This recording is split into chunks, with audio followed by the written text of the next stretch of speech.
Alright guys, I'm going to quickly explain how you can calculate MVA, which is mean ventricular axis. And so your mean ventricular axis is essentially the angle during your QRS complex, basically the main angle which you see, right? It's the main angle which the electricity is going towards, and that's typically between negative 30 to 110. As you can see, that's going to be your lower left portion of your heart, and that makes sense because your left ventricle is contracting harder. And so I'll go over these problems, which are like how we're going to see on the exam.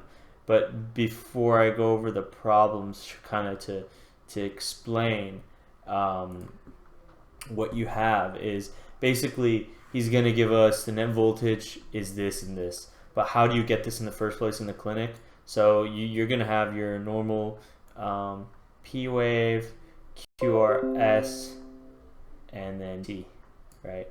And so basically what's happening here is we're going to ignore the P wave and we're going to ignore the T, and we see the QRS. And in the QRS, right, QRS, we're basically looking at the height of the R wave. So within two leads, so two different leads, right? To calculate the MVA, you need two different leads. You could use lead 1, AVF, lead 2, lead 1. It doesn't matter, but you got to get the mean, right? So you can't just trust one POV. You have to get another POV and then see, okay, based off this, let's calculate the average, kind of really figure it out. So you're increasing the spatial accuracy of what's going on here. So when you would see an EKG, let's say this is lead 1, you would count and you'd, well, for the sake of this example, let's do something. So this is lead 2, and let's say this is 0.9, right? So we have our net voltage, that's 0.9. Well, actually, the net voltage is like the whole thing. So this would be like, let's say this is like 0.1, and this is minus 0.1, and that's how you'd kind of calculate it. And so the same would go if this was AVL. You could have something that's more like this, or like maybe a little bit more, and this could be like 0.5, this could be minus 0.2, whatever. So you get the net voltages. Don't worry about this part for the exam. This is not going to be on the exam, but the point is just to give you an idea of where they're even getting the net voltages from, which is the vectors that they measured. So now I'm going to go over how we calculate this. So net voltage, lead 2, and AVL. So we have the net voltages already. So what you're going to do is every time you do this, you're going to want to draw your necessarily hexaxial system. So we got the hexaxial system, and you guys should know what that is. It's the three limb leads and the 3 unipolar limb leads. And so in this case, we have lead 2, which as you can see is 120, right? So it's negative 120. So you draw that on your sheet, or it's plus 60, I'm sorry.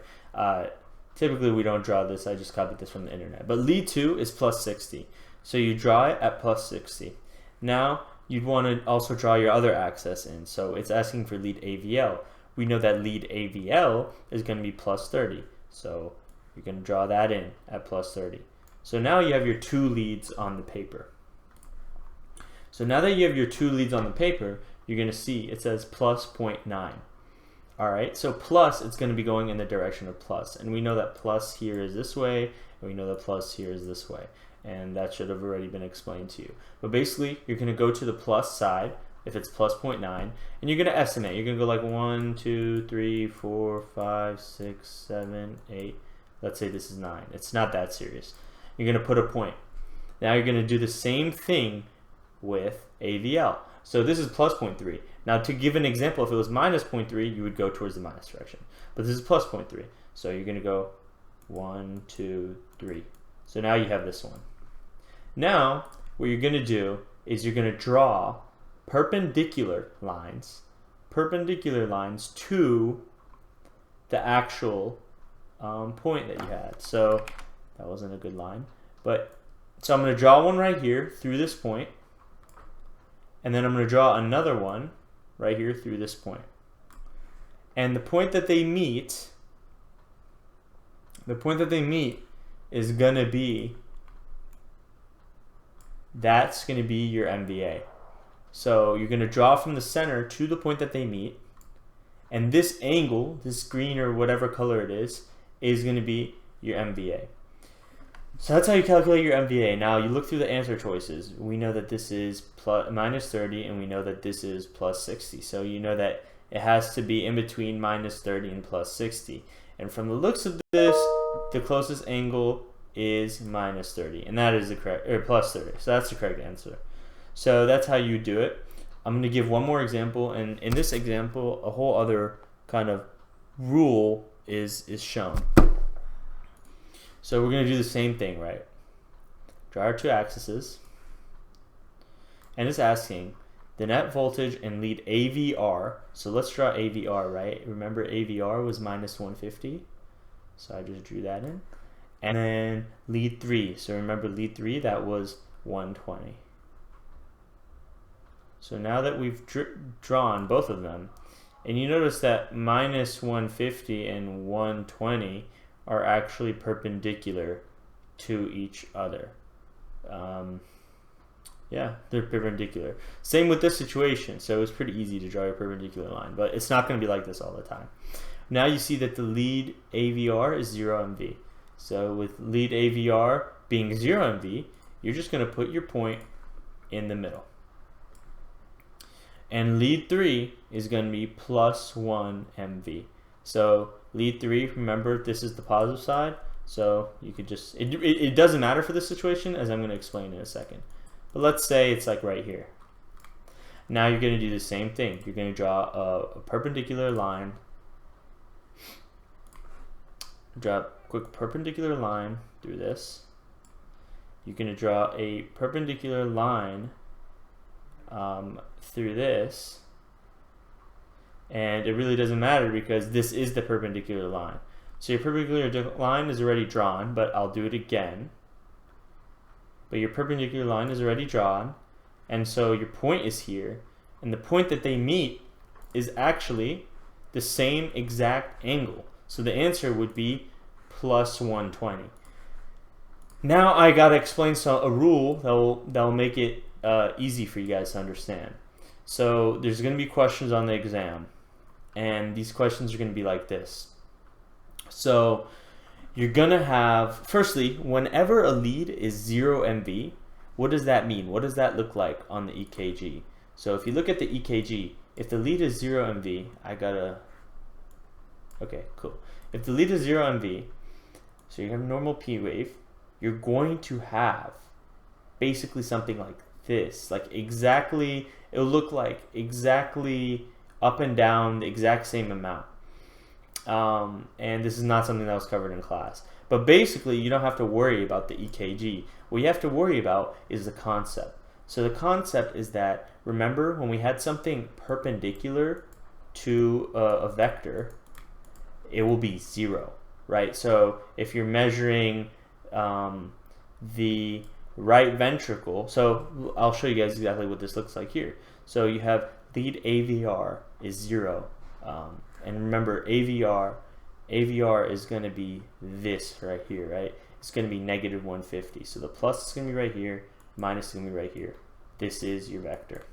Now if it's 0, that means that our line is either going this way or this way, right? It's going to be perpendicular, and that's kind of going to give you some context, right? So now you know that the line is perpendicular. It tells you that it can only be one of two angles.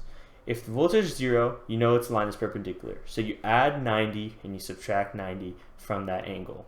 So right here, we had the angle was negative 150.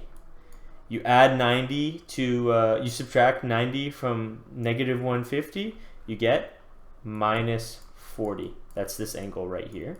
And if you add 90 to negative 150, you get plus 120.